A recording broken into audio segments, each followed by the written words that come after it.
Antes de assistir a sua aula, eu tenho um recado muito importante. Até o dia 31 de maio, todo o site do Supremo TV está com até 80% de desconto. E para você, que é nosso aluno do YouTube, há um desconto especial. Basta digitar o cupom YouTube que você vai ter um preço ainda melhor. Agora, bons estudos! Olá, meus amigos e minhas amigas. Estou de volta com um tema de direito administrativo, que é aquele que eu sei que você sabe que vai ser cobrado em prova. É um tema que praticamente todas as provas cobram. Algumas questões de direito administrativo sempre vão aparecer com relação à responsabilidade civil do Estado. Então, quero trabalhar com vocês com bastante cuidado, com bastante calma esse tema, porque, sem dúvida nenhuma, a gente precisa trabalhar tudo que pode, vir a ser cobrado, tentar cercar seu examinador com relação a esse tema que é tão importante, que é tão cobrado para a gente em prova. Então, a gente começa agora a trabalhar a responsabilidade civil do Estado. Quando a gente fala de responsabilidade civil do Estado, pessoal, a gente vai trabalhar aqui o dever que o Estado tem de indenizar caso ele cause danos a terceiros. Caso uma determinada pessoa ela venha sofrer um prejuízo em virtude da atuação do Estado, a gente precisa trabalhar esse dever de indenização. Só que eu tenho que deixar algumas coisas claras desde o começo, antes da gente entrar propriamente no tema, que é entender, primeiro, que essa responsabilidade civil do Estado que a gente está trabalhando aqui é uma responsabilidade extracontratual. Por que é importante a gente entender que é uma responsabilidade extracontratual? Porque, eventualmente, pode ser que o Estado ele cause danos a alguém em virtude de um contrato firmado com o Estado. Se eu tenho um dano causado na via contratual, a responsabilidade, nesse caso, ela vai se basear em normas específicas. Então, a gente vai ter responsabilidade civil do Estado, por exemplo, lá na Lei de Contratos Administrativos, que é a Lei 14.133, que é a Lei de Contratos, que é a Lei de Licitações e Contratos Administrativos. A gente pode ter o dever de indenizar do Estado lá no contrato de concessão de serviço público, lá na Lei 8.987. Então, se eu tenho um dano causado, um prejuízo causado na via contratual, não é o nosso assunto aqui. O nosso assunto aqui é com relação à responsabilidade extracontratual. É aquela responsabilidade que vai se basear numa relação geral do Estado com a coletividade, numa relação geral do Estado com os indivíduos. Então, se o Estado causa dano a alguém ou a um grupo de pessoas em uma relação geral, numa relação extracontratual, aí sim nós vamos trabalhar essa responsabilidade civil do Estado, que vamos ver daqui a pouco, está previsto lá no artigo 37, parágrafo 6º da Constituição. É importante, pessoal, que vocês entendam isso para que a gente não faça confusão na hora da prova. A gente teve há muitos anos atrás uma prova dissertativa, não vou me lembrar nem que cargo que era, mas era uma questão dissertativa que contava basicamente a seguinte história. Contava que um fulano, vou chamar ele de Joãozinho, que o Joãozinho ele foi fazer compras numa feira municipal, num mercado municipal, e ele deixou o carro dele estacionado no estacionamento dessa feira municipal. Então, o mercado, e o estacionamento do mercado eram mantidos pelo município, e ele deixou o carro dele estacionado lá no estacionamento, foi lá fazer as compras dele no mercado. Quando ele voltou, o carro dele tinha sido furtado. E aí a questão, ela perguntava na letra A, se haveria ou não um dever de indenização, no caso do município, para aquele dano que o Joãozinho sofreu. Todo mundo, obviamente, quando foi responder essa questão, falou o quê? Sim, o município vai ter que indenizar o Joãozinho em virtude desse dano que ele sofreu, o carro dele estava ali no estacionamento municipal. Aí vinha a letra B e perguntava o fundamento dessa responsabilidade, desse dever de indenização. O que todo mundo respondeu, ou quase todo mundo, gente? Artigo 37, parágrafo 6º da Constituição, responsabilidade objetiva, responsabilidade civil do Estado, isso tudo que a gente vai trabalhar aqui na nossa aula. Mas não era o caso. Por quê? Porque se eu tinha um carro estacionado no mercado, no estacionamento do município, era firmado ali, ainda que de forma implícita, um contrato, entre o município e aquela pessoa que estava deixando um carro ali. Então, nesse caso, o dever de indenização do município não se baseava nessa responsabilidade civil do Estado objetiva, que a gente vai trabalhar aqui do 37, parágrafo 6º.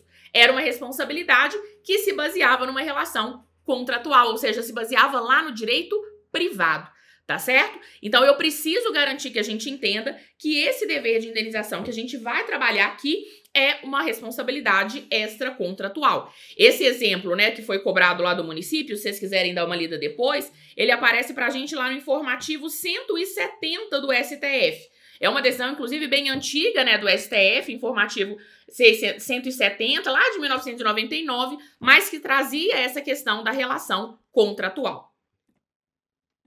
Então, a responsabilidade civil que a gente vai trabalhar aqui é essa responsabilidade extracontratual, tá certo? E um outro ponto que a gente tem que deixar claro desde já é que esse dever de indenização do Estado, essa responsabilidade civil que a gente vai trabalhar aqui, ela vai se dar tanto quando eu tenho atos lícitos, quanto também com relação a atos ilícitos. Por que é importante destacar isso aqui para vocês? Porque lá no direito privado, quando você estuda a responsabilidade civil, lá do direito civil, né, o dever de indenização entre dois particulares, quando um particular causa dano a outro, a gente tem normalmente essa responsabilidade em virtude de atos ilícitos. Né? Então, um ato ilícito que foi praticado por um particular, que causou dano a outro, vai levar ao dever de indenização lá do direito civil. Aqui, no direito administrativo, não. Aqui no direito administrativo, tanto atos lícitos quanto atos ilícitos podem gerar esse dever de indenização. Quando a gente pensa nos atos ilícitos, obviamente, em virtude, né, do próprio princípio da legalidade, se um agente público atua de forma ilícita e causa danos a terceiro, obviamente que o Estado vai ter que se responsabilizar. Mas mesmo no caso de atos lícitos, eu posso ter esse dever de indenização, eu posso ter essa responsabilização, né, do Estado perante aquele prejuízo que foi causado com base nos princípios da igualdade e da isonomia. A ideia é, se o Estado, numa relação geral com todo mundo, ele causa danos específicos a uma pessoa, ainda que seja em virtude de um ato lícito, essa pessoa ou um grupo determinado de pessoas tem o direito à indenização. Porque não é justo que eles sofram um prejuízo enquanto toda a coletividade está se beneficiando da atuação da administração. Então, a responsabilidade civil em virtude de atos lícitos, ela também vai ser possível. Ela pode ser possível tanto quando eu tenho uma previsão legal. Então, muitas vezes eu tenho na própria lei a previsão de que mesmo decorrente de um ato lícito, o Estado pode vir a ter que indenizar, seja quando eu tenho um dano anormal e desproporcional causado a alguém ou a um grupo de pessoas. Se eu tenho uma pessoa, um determinado grupo de pessoas, que sofre um dano anormal, desproporcional, em comparação com todas as outras, baseada nessa ideia do princípio da igualdade, né, da isonomia, eu tenho que garantir um dever de indenização do Estado. Pensa no exemplo, imagina que eu sou dona de um posto de gasolina, numa das principais avenidas da cidade, estou rachando de ganhar dinheiro. E aí o município, ele decide fazer uma obra, ele precisa, né, fazer uma obra ali no quarteirão do meu posto de gasolina naquela avenida. E aí durante, sei lá, 6 meses, aquele quarteirão tá fechado para entrada de veículos. É um ato lícito do município? Claro que é, ele tá fazendo uma obra para melhoria, né, da via pública, é um interesse público, um interesse da coletividade. Mas eu tô sofrendo um prejuízo desproporcional em virtude disso, concorda? Eu tô sofrendo um prejuízo desproporcional porque se eu não passa carro, eu não consigo vender gasolina. Então, nesse caso, ainda que o ato seja lícito, vai ensejar a responsabilidade civil do Estado. Tá? Então, essa responsabilidade que a gente trabalha aqui é uma responsabilidade extracontratual que pode se dar tanto em virtude de atos lícitos quanto de atos ilícitos. Antes da gente entrar em como que é a responsabilidade civil hoje, entender, né, esse dever de indenização que a gente tem lá na Constituição, é importante a gente trabalhar um pouco da evolução histórica desse instituto. É um dos poucos pontos do direito administrativo que, de fato, a gente tem que analisar essa evolução histórica e entender todas as fases, tudo que já aconteceu, tudo que já se entendeu no direito administrativo com relação a esse dever de indenização por parte do Estado, para a gente entender onde estamos hoje, para a gente conseguir compreender o nosso ordenamento jurídico atual. E essa nossa evolução histórica, ela começa lá nos estados absolutistas, quando nós tínhamos a irresponsabilidade civil do Estado. Nos estados absolutistas, pessoal, a ideia é que o rei, ele era um representante de Deus na Terra. Então, o rei, né, que estava ali representando o Estado, ele podia te causar qualquer tipo de prejuízo que o problema era seu. O Estado, na época dos estados absolutistas, ele não tinha qualquer tipo de limitação. O Estado, ele podia fazer o que ele quisesse, o rei podia fazer o que ele quisesse. A gente tem algumas frases clássicas, né, dessa época, né, l'état c'est moi, né, o Estado sou eu, né, com o rei falando, né, que ele era o próprio Estado, ou the king can do no wrong, né, o rei não erra. Então, naquela época, o Estado, o rei, né, o Estado ali representado pelo rei, ele podia fazer o que quisesse. Se essa atuação do Estado, ela te causasse algum prejuízo, era porque Deus queria. Porque o Estado, o rei, ele não tinha que se preocupar em indenizar, em se responsabilizar em virtude desses danos. Essa época da irresponsabilidade civil do Estado, ela é muito característica, né, dos estados absolutistas, mas é interessante a gente destacar aqui que alguns países muito evoluídos, eles custaram a sair dessa fase da irresponsabilidade civil do Estado. Estados Unidos e Inglaterra, para vocês terem uma ideia, eles seguiam essa lógica da não responsabilidade civil do Estado não ter que se responsabilizar por nenhum tipo de dano causado até a década de 40. 1946, 1947, a gente ainda seguia a irresponsabilidade civil do Estado nesses dois países. Eu sei que você talvez é jovem, né? 46, 47 é algo muito antigo, mas nem não é, né? Se a gente for pensar, é muito recente o momento em que esses países eles abandonaram a irresponsabilidade civil do Estado. O Brasil não. Tá? O Brasil ele é bem evoluído nessa questão de responsabilidade civil do Estado. Enquanto os Estados Unidos e Inglaterra estavam lá saindo da irresponsabilidade, a gente já estava entrando na responsabilidade objetiva, que é onde estamos hoje já.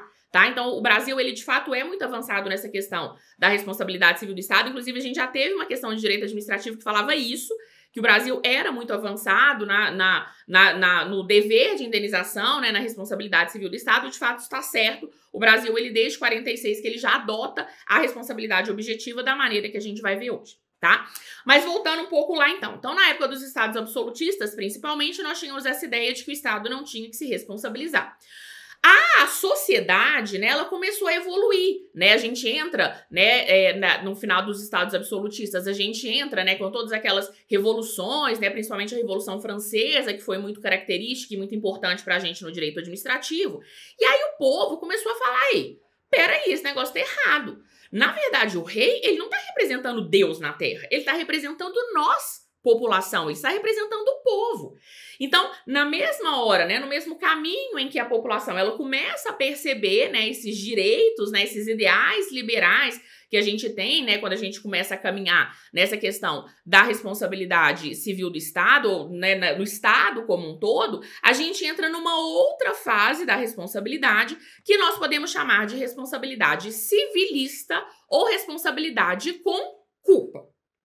Então, saímos da irresponsabilidade civil do Estado, viemos aqui o direito administrativo, tá, de forma geral, né, nos mais diversos países, a gente vai então para a ideia da responsabilidade civilista ou da responsabilidade com culpa.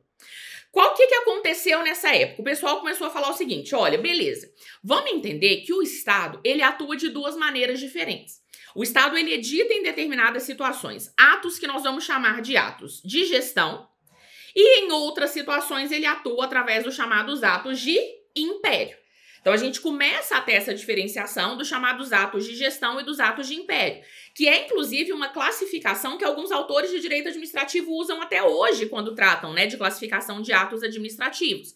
Hoje já é uma classificação que está um pouco descartada, né? Até porque quando a gente pensa normalmente em atos de gestão, a gente pode compreender que nem ato administrativo vai ser, né? Para alguns autores mais modernos, mas alguns autores, eles trazem até hoje, quando falam lá dos atos administrativos, na diferença do ato de gestão e do ato de império. Nos atos de gestão, seriam aquelas situações em que a administração pública, ela está atuando no mesmo nível que o particular. Então, no ato de gestão, a administração pública ela está no mesmo nível que o particular. Ela não está numa posição acima, ela está ali no mesmo nível. Ao passo que nos atos de império, a administração pública ela estaria atuando numa posição de supremacia, numa posição acima do particular, né? Numa relação vertical.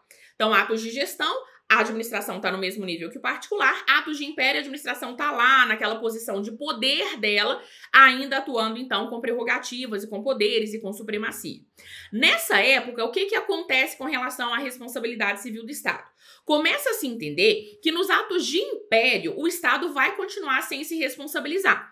Então, nessa fase da responsabilidade civilista, da responsabilidade com culpa, o Estado, nos atos de império, ele continua não respondendo pelos danos que ele causar. Mas eu tenho uma diferença com relação aos atos de gestão. No caso dos atos de gestão, a gente começa, então, a entender que o Estado vai ter que se responsabilizar. O Estado vai responder caso ele cause danos a um terceiro. Então, nos atos de gestão, a gente começa a pensar na responsabilidade civil do Estado. Só que no direito administrativo a gente não tinha ainda tantos estudos ou tantas teorias com relação a essa responsabilidade civil. Então, o que fizeram? Foram buscar lá no direito privado, foram buscar lá no direito civil. E aí falaram, olha, lá no direito civil, quando tem um particular causando dano a outro, ele vai ter que se responsabilizar, mas ele vai se responsabilizar só se ficar comprovado que ele atuou com dolo ou com culpa. Lá no direito civil, qual que é a regra quando você estuda a responsabilidade civil, né, entre dois particulares? Responsabilidade subjetiva. Tem que comprovar o dolo, tem que comprovar a culpa daquele particular que causou o dano para que ele tenha que indenizar. Como na época a gente não tinha muitas teorias, né, voltadas especificamente para o direito administrativo, a gente pega isso lá do direito civil e traz aqui para o direito administrativo. Então, nessa época, os atos de gestão podem gerar, sim, uma responsabilidade civil do Estado, mas apenas se ficar comprovado que o Estado atuou com dolo ou com culpa, que o agente público, né, ali, que atuou, ele atuou com dolo ou com culpa. Por isso que a gente chama de responsabilidade civilista, porque a gente pegou essa ideia lá do direito civil. Por isso que a gente chama de responsabilidade com culpa. Aqui uma culpa no sentido amplo, né, que vai abarcar tanto o dolo quanto a culpa. Então, responsabilidade civilista, no caso dos atos de gestão, o Estado vai responder, mas ele responde de forma subjetiva, só se ficar comprovado o dolo ou a culpa. Só que aí, a gente começou a perceber, eu tô falando a gente assim, né, gente, isso tem séculos, né, atrás, todo esse raciocínio, obviamente, que ainda não estava viva, por mais que eu já esteja avançando aí na idade, mas não estava viva ainda não, isso foi há muito tempo atrás, século XVIII, enfim. Mas as pessoas, elas começaram a perceber, né, a gente, né, no direito administrativo começou a perceber que isso não dava muito certo, às vezes, quando a gente pensa no dever de indenização pela administração pública. Por que a gente começou a perceber que não deu certo? Porque, beleza, em princípio, se eu tenho um agente público que praticou um ato, eu consigo identificar quem foi aquele agente público que causou o dano, eu posso ali buscar, comprovar se ele atuou com dolo ou com culpa, beleza, lá nos atos de gestão o Estado vai se responsabilizar. Só que tem atuações da administração pública que eu não consigo identificar quem foi que causou aquele dano. Pensa no exemplo simples, tá? Pensando que a gente adotasse essa teoria, né, civilista ou com culpa até hoje, quando tratasse de responsabilidade civil do Estado. Imagina que Zezinho, ele vai operar, vai fazer uma, sei lá, tá com apendicite. Zezinho vai operar, vai fazer uma cirurgia no hospital público municipal para tirar o apêndice. Beleza. Zezinho chegou na sala de cirurgia, um hospital público municipal, estamos aqui pensando no município. Zezinho chegou na sala de cirurgia, tomou anestesia, apagou. Depois acordou, né, depois da cirurgia, melhorou, foi pra casa. Depois que ele já tava em casa, ele começou a sentir uma dor na barriga, um negócio esquisito. E aí, quando ele volta, eles descobrem que alguém tinha esquecido um instrumento médico dentro da barriga do Joãozinho, do Zezinho, que eu usei, né? Então, tinham esquecido um instrumento médico ali, durante a cirurgia, dentro da barriga do Zezinho. O Zezinho consegue comprovar quem foi o agente público que deixou aquele instrumento dentro da barriga dele? Não, o Zezinho estava apagado. Como é que ele vai provar quem foi que deixou? Se ele não consegue provar quem foi que deixou, ele consegue provar se aquela pessoa atuou com dolo ou com culpa? Também não. Se ele não consegue provar isso, gente, ele não conseguiria, pensando nessa fase da responsabilidade civilista, da responsabilidade com culpa, ele não conseguiria provar e pedir indenização, porque ele não conseguiria provar quem foi o agente e se o agente público atuou com dolo ou com culpa. Então, não dava certo no direito administrativo, em virtude das atuações da administração pública, algumas vezes, essa ideia da responsabilidade subjetiva, da responsabilidade civilista. Saímos dessa fase, vamos para uma outra fase que traz a responsabilidade da culpa anônima. Essa fase da responsabilidade da culpa anônima, gente, ela pode ser chamada de diversos nomes. Eu vou listar todos com vocês aqui, vou te explicar o que se entendia nesse caso e aí depois a gente volta para tentar entender todos esses nomes. Porque qualquer um deles pode aparecer em prova, obviamente que eu vou tentar ao máximo aqui garantir que você entenda, né, esses nomes todos sem ter que decorar para na hora da prova você conseguir fazer. Então, a responsabilidade da culpa anônima, ela também pode aparecer na sua prova com o nome de responsabilidade da culpa administrativa, de responsabilidade do acidente administrativo, responsabilidade da culpa do serviço, responsabilidade da falha do serviço, responsabilidade da falta do serviço ou responsabilidade da faute do serviço. São todos os nomes para a mesma ideia, para a mesma teoria, que é essa responsabilidade da culpa anônima. tá? Então, da culpa administrativa, do acidente administrativo, da culpa do serviço, costuma aparecer muito pra gente em prova também, da falha do serviço, da falta do serviço, também aparece muito pra gente em prova, da faute do serviço, que nada mais é que falta do serviço em francês, mas eu coloquei aqui porque também já apareceu pra gente em prova. Qual que é a ideia aqui? A gente continua ainda pensando numa responsabilidade subjetiva. A gente ainda vai ter que analisar algum aspecto subjetivo nessa atuação do Estado para a gente identificar se vai ou não haver uma responsabilidade civil do Estado. Só que agora o aspecto subjetivo que a gente vai analisar não é mais o dolo ou a culpa do agente público que causou o dano. A gente vai analisar a culpa do próprio serviço. Quando o serviço da administração pública, quando o serviço do Estado, por algum motivo ele tem uma falha e por essa falha é causado um dano ao terceiro, o Estado vai se responsabilizar. Então aqui o Estado ele vai se responsabilizar quando ele tem que prestar um determinado serviço, uma determinada atividade em virtude, né, das funções que ele exerce e eventualmente o serviço não funcionou, o serviço funcionou mal ou o serviço funcionou atrasado. Então, se eu tenho um problema no serviço que o Estado deveria prestar, eu não estou pensando mais no dolo ou na culpa do agente público, eu estou pensando no serviço. Se eu tenho um problema no serviço que o Estado tinha que prestar, o Estado teria que se responsabilizar. Vamos pensar no exemplo para a gente imaginar essas situações aqui. Imagina que a casa da Maria começou a pegar fogo. Maria ligou para o corpo de bombeiros ir lá apagar esse incêndio. O serviço simplesmente não funcionou. O corpo de bombeiros não apareceu. Maria foi lá, ligou, chamou o corpo de bombeiros, ninguém apareceu, a casa da Maria queimou e a Maria então sofreu um prejuízo. E ela sofreu um prejuízo pela falha do serviço prestado pela administração, prestado pelo Estado, porque aquele serviço não funcionou. Ou vamos imaginar, Maria ligou pro corpo de bombeiros, o corpo de bombeiros até chegou, mas quando o corpo de bombeiros chegou lá, metade do tanque de água, não sei como é que chama, né, o lugar que fica a água lá da mangueira do caminhão do corpo de bombeiros, metade do tanque lá, ou do reservatório, sei lá como é que chama, tava vazio. Então o corpo de bombeiros chegou, mas ele não conseguiu apagar todo o fogo porque tinha um problema que ninguém encheu o negócio lá de água. Então nesse caso, o que aconteceu? O serviço funcionou mal. Então, o serviço funcionou mal e por isso Maria sofreu um prejuízo. Então, a gente também pode pensar numa responsabilidade do Estado.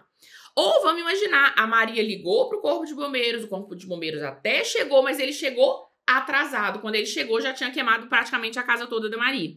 Então, se o serviço não funcionou, o serviço funcionou mal, o serviço funcionou atrasado e por isso Maria sofreu esse prejuízo, nós temos, então, uma responsabilidade do Estado. Mas é uma responsabilidade que nessa fase, né, voltando, se a gente adotasse essa fase aqui como a nossa responsabilidade hoje, seria uma responsabilidade em virtude da culpa do serviço, tá certo?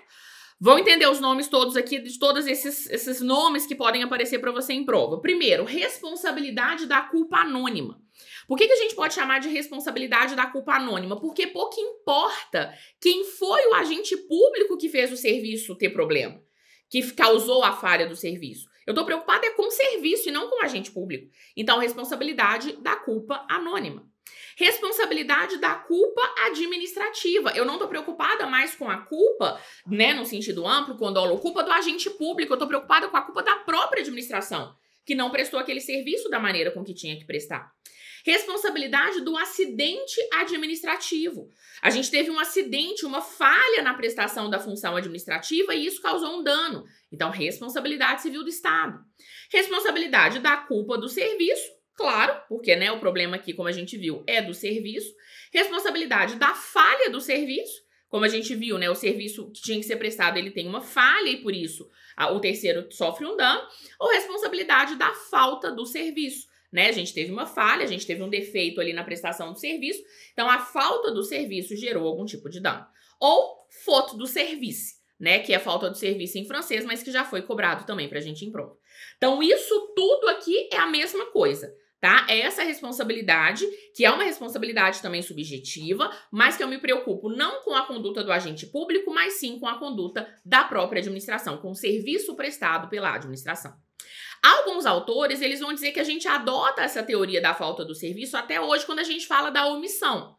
Na verdade, a gente tem uma divergênciazinha doutrinária com relação a isso, a gente vai falar de responsabilidade por omissão bem mais pra frente, mas alguns autores eles falam que no caso da omissão, eu adotaria ainda essa responsabilidade pela falta do serviço, tá certo?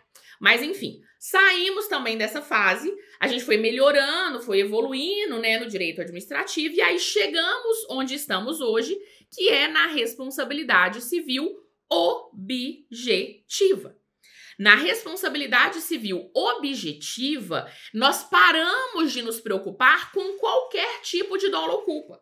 Seja a dolo ou culpa do agente público, seja a culpa do serviço, a gente não tem que se preocupar mais. Na responsabilidade civil objetiva, eu não preciso comprovar o dolo ou a culpa do agente ou do serviço que causou aquele dano. Porque agora o Estado ele vai se responsabilizar de forma objetiva. É essa responsabilidade que nós temos lá no artigo 37, parágrafo 6º da nossa Constituição, que é o principal dispositivo da nossa aula, né? Eu vou trabalhar bastante o texto do parágrafo 6º lá do artigo 37 com vocês, a gente vai trabalhar cada pedacinho desse texto constitucional e é ele hoje que traz pra gente essa responsabilidade civil objetiva. Como eu disse pra vocês, o Brasil é bem avançado nesse quesito, desde a Constituição de 46, que nós já temos esse entendimento de que se adota a responsabilidade civil objetiva, tá? Então, o artigo 37, parágrafo 6º, hoje é o que mais nos traz, o que a gente mais vai trabalhar com relação a esse dever de indenização do Estado. Mas temos também uma previsão nesse sentido lá no artigo 43 do Código Civil. O artigo 43 do Código Civil, ele também traz a responsabilidade civil do Estado. Ele tá um pouco incompleto se a gente for comparar com o 37, parágrafo 6º, por isso que a gente vai levar mais em consideração o 37, parágrafo 6º. Mas cai no 43 do Código Civil na sua prova, certinho também. É o texto dele, ele traz justamente a responsabilidade das pessoas jurídicas de direito público.